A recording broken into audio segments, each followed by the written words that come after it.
Hello നമസ്കാരം. പുതിയൊരു വീഡിയോയിലേക്ക് എല്ലാവർക്കും സ്വാഗതം. അപ്പോൾ ഇന്നൊരു ചിക്കൻ റെസിപ്പിയാണ് കേട്ടോ. അപ്പോൾ ഇന്ന് ചിക്കൻ കൊണ്ടുവന്നപ്പോൾ അപ്പു എൻ്റെ അടുത്ത് പറഞ്ഞു, അമ്മ ഞാനിന്ന് ഉണ്ടാക്കിക്കോളാം ചിക്കൻ കറി എന്നൊക്കെ പറഞ്ഞു കേട്ടോ. അപ്പോൾ ആളിതാ ചിക്കൻ കറി ഉണ്ടാക്കാൻ റെഡിയായി വന്നിട്ടുണ്ട്. അപ്പോൾ ചിക്കനൊക്കെ വൃത്തിയാക്കിയെടുത്ത് അതിലേക്ക് മുളക് പൊടി, മഞ്ഞൾപ്പൊടി, കുറച്ച് മല്ലിപ്പൊടി, കുറച്ച് വെളുത്തുള്ളി ഇഞ്ചി പേസ്റ്റും കൂടി പുരട്ടി മാറ്റി വെച്ചിട്ടുണ്ട് കേട്ടോ.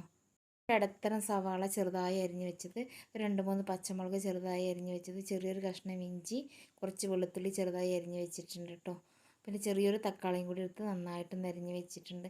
നമ്മുടെ ചിക്കനിലേക്ക് മസാലയൊക്കെ പുരട്ടി വെച്ചിട്ട് കുറച്ച് സമയമായിട്ടോ, അപ്പോൾ നന്നായി പിടിച്ചിട്ടുണ്ട്. അപ്പോൾ ഇനി ആദ്യം നമുക്കിതൊന്ന് ഫ്രൈ ചെയ്തെടുക്കണം. അതിനായിട്ട് ഇതാ ഒരു പാനിൽ ഇത്തിരി എണ്ണ ഒഴിച്ച് കൊടുത്തു. അതിൽ ഒരു 2-3 ഉണക്കമുളക് വറുത്തെടുത്തിട്ടുണ്ട് ആദ്യം കേട്ടോ. പിന്നെ ഇതാ ഒരു 3-4 തണ്ട് കറിവേപ്പിലയും കൂടി അതിൽ വറുത്തെടുത്ത് മാറ്റി വെച്ചിട്ടുണ്ട്. അപ്പോൾ ആൾ സ്പെഷ്യലായിട്ട് ഉണ്ടാക്കണം, എന്തൊക്കെയാണ് സംഭവം എനിക്കറിയില്ല. പിന്നെ ഇതാ ബാക്കി വന്ന എണ്ണയിലേക്ക് നേരത്തെ നമ്മൾ മസാല പുരട്ടി വെച്ചിട്ടുണ്ടായിരുന്ന ചിക്കൻ കഷ്ണങ്ങൾ ഓരോന്നായിട്ട് എടുത്ത് വെച്ചിട്ടുണ്ട് കേട്ടോ. അപ്പോൾ അതിന് നന്നായിട്ടൊന്ന് ഫ്രൈ ചെയ്തെടുക്കണം എന്നാണ് ആൾ. അപ്പോൾ ഇതാ ചിക്കനൊക്കെ വെന്ത് വന്നിട്ടുണ്ട്. അപ്പോൾ അതൊക്കെ ഒന്ന് തിരിച്ചും മറിച്ചിട്ടൊക്കെ നന്നായിട്ടൊന്ന് വേവിച്ചെടുക്കുകയാണ് കേട്ടോ.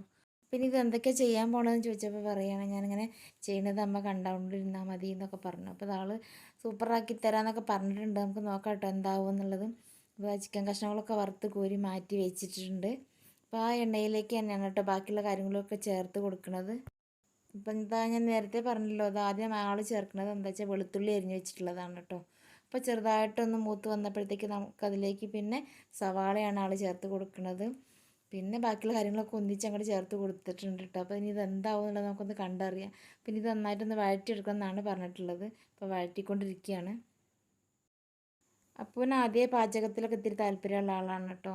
അപ്പോൾ അവന് തോന്നുകയാണെങ്കിൽ എങ്ങനെ പാചകത്തിലൊക്കെ നമ്മളെ സഹായിക്കും, അവൻ തന്നെ ഒറ്റയ്ക്ക് പാചകം ചെയ്യുകയൊക്കെ ചെയ്യും കേട്ടോ. അപ്പോൾ അതാ വഴന്നൊക്കെ വന്നിട്ടുണ്ട്. അപ്പോൾ അതിലേക്ക് ഇനി ചേർത്ത് എന്താ കൊടുക്കണത് നല്ല തക്കാളി ചേർത്ത് കൊടുത്തിട്ടുണ്ട് കേട്ടോ. അപ്പോൾ തക്കാളിയും കൂടി ഒന്ന് വേവിച്ച് കിട്ടണം എന്നാണ് പറഞ്ഞിട്ടുള്ളത്. തക്കാളിയൊക്കെ ചേർത്തതിന് ശേഷം നന്നായിട്ടൊന്ന് അടച്ച് വെച്ച് കൊടുത്തിട്ടുണ്ട്. തീയൊക്കെ ചെറുതാക്കി കൊടുത്തിട്ടുണ്ട് കേട്ടോ. പിന്നെ അതിലേക്ക് ഇതാ ഗരം മസാല, ചിക്കൻ മസാല, മഞ്ഞൾപ്പൊടി, മുളക് പൊടി, മല്ലിപ്പൊടി, ഇത്രയും സാധനങ്ങൾ എടുത്ത് വെച്ചിട്ടുണ്ട്. അപ്പോൾ ഒക്കെ അതിലേക്ക് ചേർക്കാനുള്ളതാണെന്നാണ് പറഞ്ഞിട്ടുള്ളത് കേട്ടോ. ഇപ്പോൾ നമ്മൾ സവാള വഴറ്റുന്ന സമയത്ത് ചേർത്ത് കൊടുത്തിട്ടുണ്ട് കേട്ടോ. അത് ഞാൻ പറയാൻ വിട്ടു പോയതാണ്. അപ്പോൾ പൊടികളൊക്കെ ചേർത്തിട്ടുണ്ട് കേട്ടോ. അപ്പോൾ അതിൻ്റെ ഒരു പച്ചമണം മാറുന്നത് വരെയൊക്കെ ഇളക്കിയെടുക്കണം. ഇപ്പോൾ തീയൊക്കെ കുറച്ച് വെച്ചിട്ടാണ് കേട്ടോ ചെയ്യുന്നത്, പൊടി കരിഞ്ഞു പോവാതിരിക്കാനായിട്ട്. പൊടികളൊക്കെ മൂത്ത് വന്നപ്പോഴത്തേക്ക് അതിലേക്ക് ഇതാ ഒരു 1/2 ഗ്ലാസ് തിളപ്പിച്ച വെള്ളമാണ് കേട്ടോ ഒഴിച്ച് കൊടുത്തിട്ടുള്ളത്. ഇപ്പോൾ വെള്ളം ഒഴിച്ച് കൊടുത്തതിന് ശേഷം നന്നായി തിളച്ചത് ആ മസാലയൊക്കെ നന്നായിട്ട് കുറുകി വന്നിട്ടുണ്ട്. അപ്പോൾ അതിലേക്ക് നമ്മൾ നേരത്തെ പൊരിച്ച് വെച്ചിട്ടുണ്ടായിരുന്ന ചിക്കൻ കഷ്ണം കൂടി ചേർത്ത് കൊടുക്കുകയാണ് കേട്ടോ. അപ്പോൾ ചിക്കൻ കഷ്ണങ്ങളൊക്കെ നന്നായിട്ടൊന്ന് ചേർത്ത് ഇളക്കി എടുക്കണം കേട്ടോ. അപ്പോഴേ ഇനി കാര്യമായിട്ടൊന്നും ചെയ്യാനില്ല. നമ്മൾ നേരത്തെ വറുത്ത് കോരി വെച്ചിട്ടുണ്ടായിരുന്ന ഉണക്കമുളകും കറിവേപ്പിലയും കൂടി ഒന്ന് ജസ്റ്റ് കൈവച്ചൊന്ന് പൊട്ടിച്ചെടുത്തതിന് ശേഷം നമ്മളതിലേക്ക് ചേർത്ത് കൊടുത്തിട്ടുണ്ട് കേട്ടോ. പിന്നെ ഇതൊന്ന് ഇളക്കിയെടുത്താൽ നമ്മൾ അടിപൊളി ചിക്കൻ കറി റെഡിയായി എന്നാണ് അപ്പോൾ പറഞ്ഞിട്ടുള്ളത്. അപ്പോൾ ഇതെങ്ങനെയാണെന്ന് ടേസ്റ്റ് ചെയ്ത് നോക്കട്ടെ കേട്ടോ. അപ്പോൾ ടേസ്റ്റൊക്കെ ചെയ്ത് നോക്കി നല്ല സൂപ്പർ ചിക്കൻ കറിയാണ്. അപ്പോൾ ഇങ്ങനെ കറി ഉണ്ടാക്കാത്തവരുണ്ടെങ്കിൽ ഒന്ന് ഉണ്ടാക്കി നോക്കണം. അപ്പോൾ ഞങ്ങളുടെ ഇന്നത്തെ ചിക്കൻ കറീൻ്റെ വീഡിയോ ഇഷ്ടപ്പെട്ടാൽ എല്ലാവരും ലൈക്ക് ചെയ്യുക, കമൻറ്റ് ചെയ്യുക.